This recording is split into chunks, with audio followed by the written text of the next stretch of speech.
Hey singles, here are some core truths for a healthy mindset to help you value, appreciate, and celebrate your singleness. I say to my friends, find yourself first. Get to know your core values. Get to know you, your strengths, your weaknesses, your likes, your dislikes. Get to know you first. Find who you are first, your identity, your significance, what is rooted in before you invite someone into your life. Stop believing that marriage is an escape plan. Get your money issues together. Get your image, your body thing, do your exercise. Get to love yourself first, right? Marriage is not an escape plan.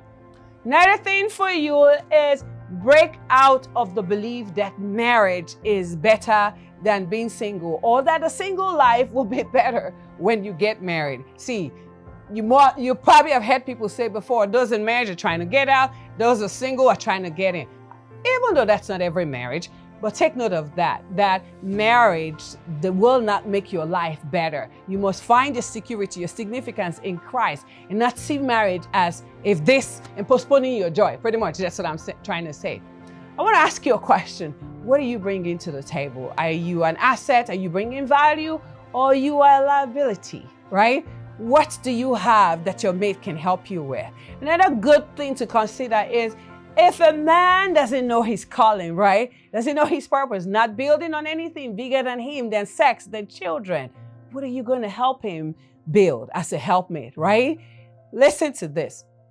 You are called to a greater purpose. I said that in the previous video, right? Master, mission, moods, and then a mate. You're called to a greater purpose. Find your purpose first, because everyone, Psalm 139, go read that. God has given purpose to everyone. And your purpose is so much greater than any someone. Your purpose is greater than a person in your life or a person outside of your life. It's greater than who is there and who is missing or who left, or your purpose is greater. Remember that. Singleness, hey, that is the undivided life. It is a life of undivided focus. You can so do more single than you can do married. I can tell you as a mom of 4, I can tell you that you have to serve your spouse. There are things that would be demanded from you that will be maybe good distractions or not. You can do more single than you can when you're married. So take note of that. Very important. I want to say to you, embrace your single life. It is the Bible, I think Paul says, it is the preferred and the satisfied life. Yes, you can be single and you can be satisfied. Is that a thing? Yes, you can be single, because until you find satisfaction in yourself, get to hear your own breath, engage your own thought, enjoy your own company. What is the guarantee that you would bring value to the table? You can be single and be satisfied with yourself, right? Here's another key point for you. Your value or your significance or your self-worth is not in your marriage status, a ring on your finger, a man on your side, or a spouse. Totally not.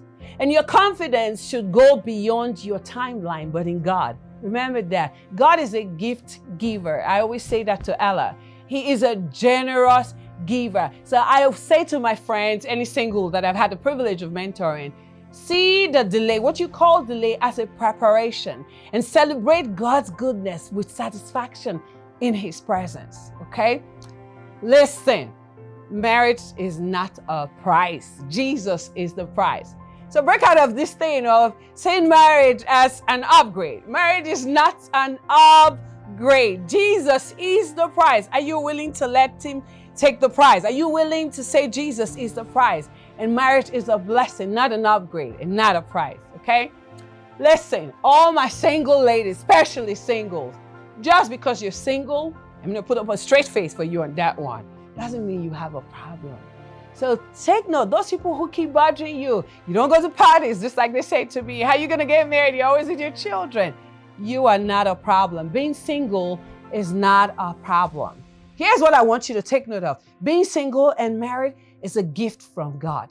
So remember, I told you earlier, He's a gift giver. If He's giving you the gift of singleness, value it, appreciate it, get to do more, find yourself, invest in yourself, develop yourself, grow, and prepare for that man of God, that great man. Because really, think about it. would you be willing to marry you? If God, are you marriageable, right? Would you say, yes, I'm bringing value. I'm something, I'm somebody, I'm an asset? Take note of that. And last thing I'm going to say to you, which I want you to do this every day, do a heart check, right? I know a friend that is constantly mad at God because she's seen marriage as a delay, right? It's brought her a lot of pain, sadness, and frustrations, and even some form of shame.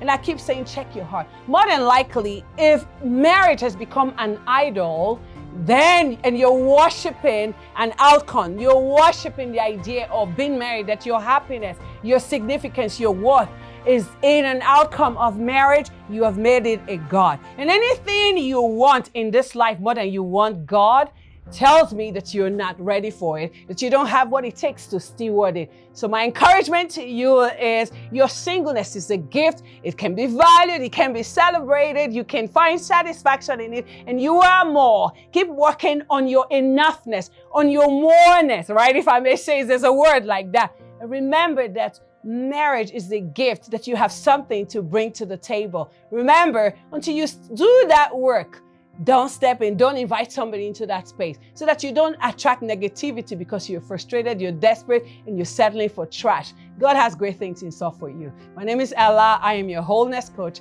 I'll talk to you later. God bless you.